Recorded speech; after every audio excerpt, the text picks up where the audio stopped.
when they bring you in, though, Bill, do they give you any kind of promises? Do they give you any kind of guarantees? Do they say you're going to be our team for the next couple of years, or No, no, they send you to work? they didn't give you any promises other than the fact that they would try to do the best effort. Uh, but I knew from day one. I mean, I knew when we were at first night with Randy that this was going to work. It just wasn't going to work with him. And then as it grew and we felt more comfortable working together with Barry and I mean, the fan reaction was explosive. And that's not tooting our own horn. I think the presentation, I think the fact that the music was there, I think the fact that people were hungry for a strong kick butt team. And I think they appreciated because we could work with anybody. We could work with small guys, big guys, in between guys. We could brawl with the brawlers. We could wrestle with the technical guys and everybody in between. And I think the fans caught on. And unfortunately, the office recognized that. And I think they turned us babyface too quick. Yeah. They listened to the cheering. They got mixed up with the cheering because the fans liked us. And they equated cheering for us with maybe they should be baby faces. But they could have cheered for us as heels for a couple years and then made the turn.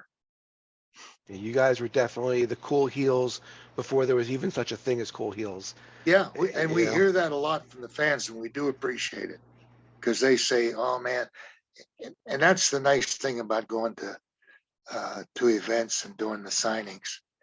We hear stories and recollections from fans about how or what we meant to them, and it makes you feel good to be remembered because it's been years. You followed us and you followed this business for intensely for years. It's been quite some time that we've been in the ring. For sure. How far out did you know that you were working with Strike Force at WrestleMania?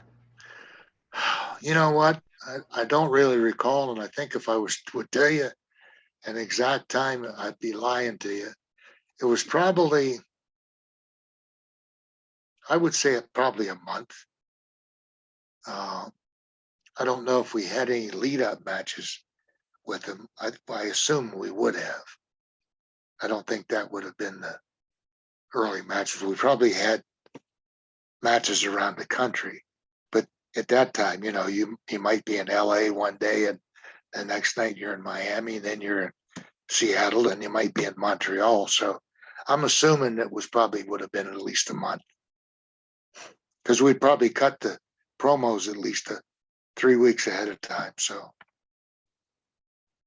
is there two better guys in the business to work with than Rick Martel? Oh my goodness, no. Both quality guys, both excellent gentlemen. We just saw Tito 2 weeks ago in Minneapolis, and he was there. We did a benefit for the Native American female. Like it was not a hospital, but a safety awareness group. And Tito was there, and DDP, and a couple other guys, Mr. Kennedy. And it's nice because when you see these guys, you haven't seen them. Some of the conventions we've done with you don't see guys for literally years. And after about 5 minutes, it's like we just saw them last night. Right. So, it was good to see those guys. Always good to see the guys. Was it a big deal for you to be on the pay-per-views to win? Forget about money-wise. Was it a big deal? Any sense of it's got to be awesome to win the WWF Tag Team titles? Back then, they meant so much. Yeah, it was good, but I mean, you have to realize that both Barry and I had been and all the guys at that time really had been in Japan, big events, been all over the world. It was just another night that happened to be seen by more people than just in the building. We've done live shows in front of 110,000 people in India or Japan or England or something, you know. But it was a big event in the fact that it was a pay-per-view. You also knew that there was going to be more eyes on you, but at the time you're only involved in your match and you're worried about how your match is going and you want to do the best in your match.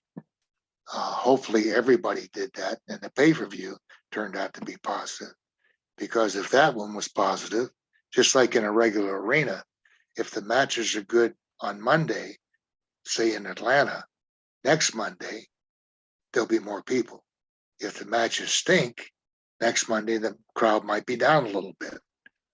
So you're always working towards the next event, or in that case, the next pay-per-view. And they didn't have as many pay-per-views then. You know, they had 4 or 5, and then they went to one a month. And one a month doesn't mean it's the best ever. If you have 4 a year, it's easier to push. This is going to be a real big event. But if you got one every month, people start tuning out. Then you got another company that's got one every month. So now you got 24 a year. They all can't be great.